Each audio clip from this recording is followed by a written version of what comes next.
Good afternoon, and welcome to the Nasdaq market site. It's a pleasure and an honor for us to host the Global Crossing team in celebration of their Nasdaq listing. You know, I was one of the ones who was fortunate enough to be here on August 14th, 1998. I have to tell you, I see a lot of new faces here today. I think I see one face that I recognize, and I think it's an attribute to all the hard work and effort that many of the people here have put into this listing. So congratulations, we're delighted to have you. And now I'd like to introduce Jeff Singer, Regional Vice President of the Nasdaq Stock Market.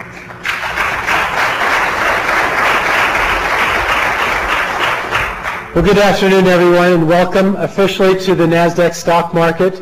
It's our pleasure to officially welcome you back as a Nasdaq-listed company after the many years that you've been off. So congratulations, and we're thrilled to have you back. I'd also like to welcome John Legere, Chief Executive Officer, and it looks like he brought a number of management employees who are here in support of this day. If you think about it, it's been a long road through a restructuring, and it represents the combined work, and I'm sure he's going to mention these things, of a lot of different people. So it's absolutely wonderful to see the support of Global Crossing. Now, Nasdaq and Global Crossing are true business partners. We've both gone through many changes since we celebrated your IPO back in August of '98. We've both had to adapt to an extremely competitive landscape, and where public companies must continuously challenge themselves to become better, yet stay true to their roots that made them originally great. For example, you provide a single global relationship for all customers' end-to-end communication service needs with a complete managed product solutions, and yet tailor the service for voice, access, data, and capacity. In addition, you have provided an innovative IP approach to send voice and data around the world to your customers, suppliers, and various types of vendors. Innovation and superior customer service are two hallmarks that we at Nasdaq embrace every day with our listed companies. Nasdaq is proud to be the home of category-defining companies drawn from all sectors of the economy. Nasdaq has embraced technology, and in so doing has created an electronic marketplace that is emulated around the world, and that benefits it brings to the investors. The listing marks a new beginning for Global Crossing as a public company, and we at Nasdaq are thrilled to share this important milestone in your corporate history. We look forward to developing a relationship that will ensure Global Crossing is a Nasdaq customer for a long, long time. I'd like to congratulate you on this achievement and welcome John Legere to the podium to say a few words.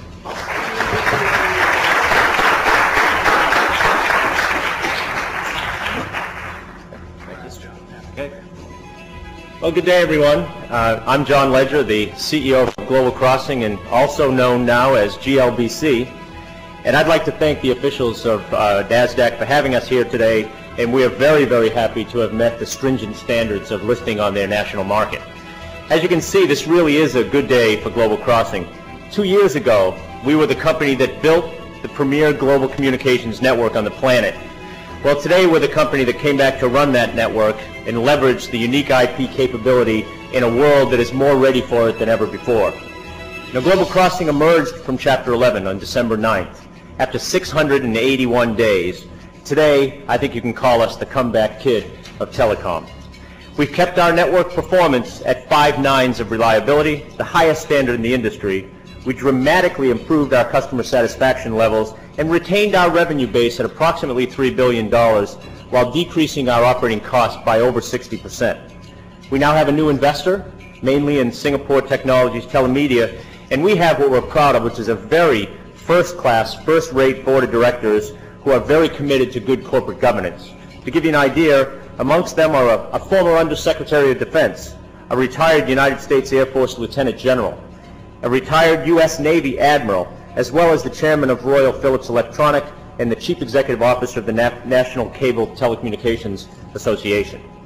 Our precedent-setting network security agreement, which we signed with the United States government, has some very far-reaching safeguards for physical network security, information security, facilities management, as well as corporate governance. And because of this, it means our customers, partners, and vendors will benefit from our highly secure network environment. Now, most importantly, right now, Internet Protocol, or IP, has become, all of a sudden, a common language for communication. But for Global Crossing, IP, and if you choose Voice over IP, or Voice over Internet Protocol, is how we already carry a third of all of our voice traffic today. And to give you an idea, while we were restructuring, we went from just 2 million minutes a month of Voice over Internet Protocol to now over 2 billion. And that's 2 billion of our total 6 billion voice minutes a month, and by the way, growing. Our network is tailor-made for these IP applications, such as IP virtual private networks and IP video. And by the way, during our restructuring, not just offers, but our service capability, our reach has broadened. We now connect 500 cities in 50 countries across 5 continents. You know, all of this has come together just as our customers, such as multinational corporations and the carriers that serve them, are flocking quickly to this new thing called IP. That's why several of the hottest providers of broadband telephony have made Global Crossing their carrier of choice, and why enterprises like Sony and Zurich Financial Services want us as their providers. Now, while I'm bullish about the prospects for my company and others that provide the world's communication services, I'm also mindful of a great deal of promise we showed in the late 90s that did not come to pass. And I know that affected not only the people who work in the industry, but those that had invested in its future. But the good news today is that communications really, truly does have a bright future. And in the past few years, people have moved from doubting the amount of commerce that would be conducted on the internet to spending trillions of dollars there on everything from holiday shopping to music and airline tickets. You know, someone once said that in technology, people often underestimate what will happen in the next 2 years. They overestimate what will happen in the next 2 years, but they dramatically underestimate what will happen in the following 10. Remember, 10 years ago, cell phones and laptops were just becoming popular. Handheld computers barely existed. And a small company named Netscape, which created the first commercial browser to give people access to the web, was still months away from being founded. So you can look back at what we've done over the past 2 years and just imagine what's possible for Global Crossing in the next 10. The bottom line, and that's what counts in the investment world today, is we have the assets, we have the business philosophy, and we have the viability to realize our vision. And what our vision is that Global Crossing be the provider of tomorrow's communication services, connecting the commercial centers of the planet today.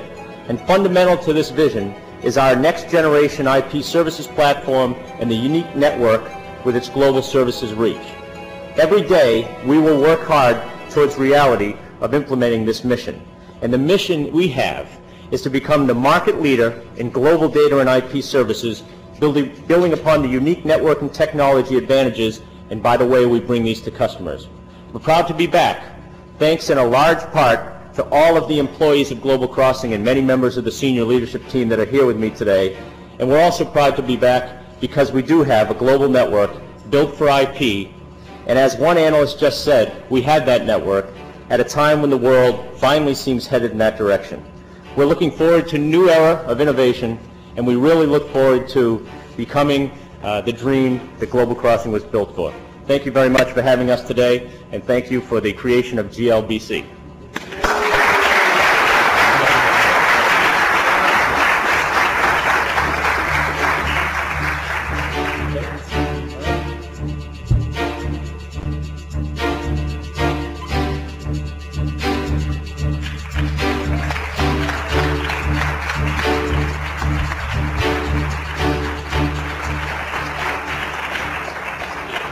John, I'd like to present to you this Nasdaq crystal on behalf of all the great work that you've done and part of the listing that you've accomplished today. So please accept this and ask that you place it in a place of prominence in the Global Crossing headquarters. Great.